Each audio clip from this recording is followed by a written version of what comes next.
Hi, this is David Dutton from HoustonWeightLossDoctor.com, and this is the Houston Weight Loss Podcast. Today I've got Dr. Clifton Thomas, Houston's most respected bariatric surgeon, on the phone with me today, and he's going to talk about 5 ways to know if you're a candidate for weight loss surgery. And it's not for everyone. You need to decide if it's for you. You need to get educated whether you're even a good candidate to be successful with it. So, Dr. Thomas, are you there? Hello. Hi, David. Awesome. Hey, thanks so much for doing the podcast. Appreciate it. You're welcome.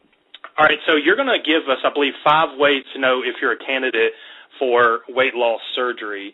And so I'm just going to go ahead and give you the microphone. You can start with any information you want to share with us, and then maybe some reasons why someone should consider weight loss surgery. Yeah, thank you. So trying to figure out whether you're a candidate for surgery is a very medical way to kind of think of what's required to be approved by your insurance company, what's going to be approved by doctors. But patients really, what they're thinking is how do I solve these problems that are occurring in my everyday life? And so, I do want to talk about that a little bit at the end, but I'm going to potentially bore you a little bit with the basic medical issues. And we use a thing called BMI. It's nothing more than your height and weight calculation, which you can get through any internet calculator. But basically, a BMI of 35 or above makes you a candidate for weight loss surgery. Now, more recently, with the lap band, the FDA approved it for people with a BMI of 30, which is lower. So it means that they're finally starting to figure out that, people benefit from using a tool like weight loss surgery, even if you're not really, really overweight, which has been our mentality for many, many years. So I think that's real important to know. The real issue, is your weight really affecting your daily life? If so, can you do something about that without a tool? And if you need a tool, which tools are the best tools for you? Mm-hmm.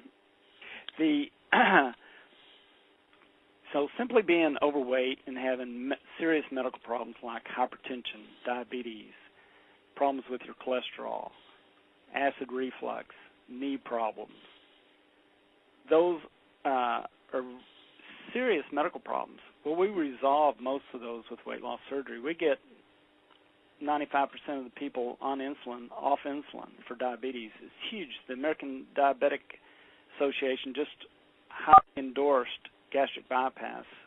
Oh, wow, that's a big deal. It's a huge deal, and have really emphasized why that works.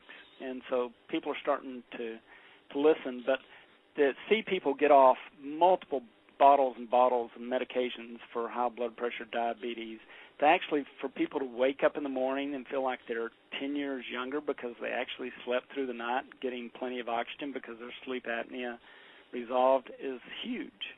And above that, David, sorry to interrupt you, but one of the key things that tells you if you're a candidate for weight loss surgery is if you know you're overweight, you know it's affecting your daily life, but you also have tried every diet in the world and you just know they don't work. You tend to blame yourself, but the fact is if you look around you, they're not successful for anybody else long-term either. So it's not you.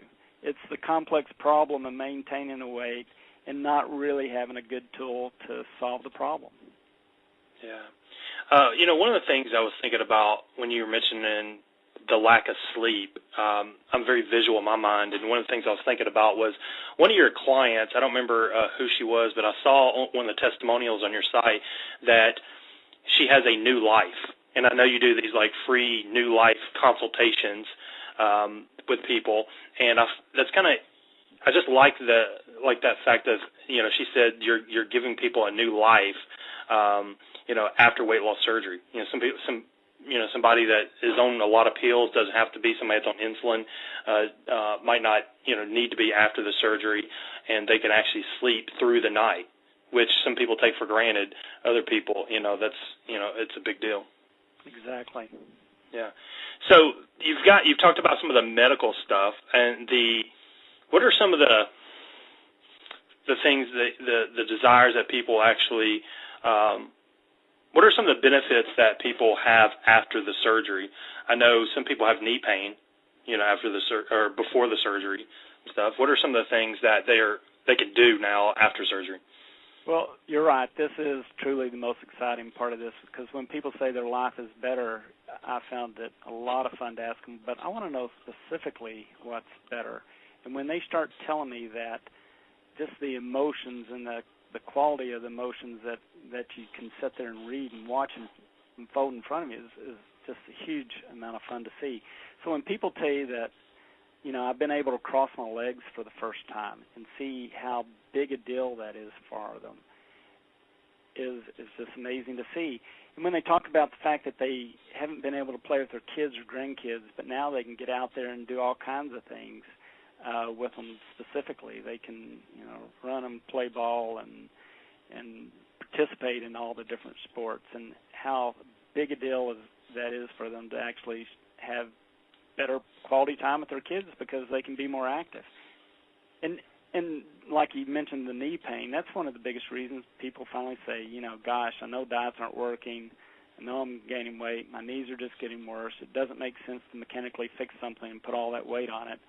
I think I need to consider weight loss surgery, and they start looking into it. So unbearable knee pain is a huge reason why people consider weight loss surgery. Oh. Well, we're running out of time. Any closing thoughts on if someone should consider, or if they want to know if they're a candidate for weight loss surgery? Any closing thoughts? Well, starting to ask questions is the way to go. There is some misinformation on the internet. The best thing is to go into some of these educational modules. I have some on my website. Click on education. It tells you about the band, bypass, and sleeve. That's a good starting place, but then it's probably time to meet a doctor and talk about it. Awesome.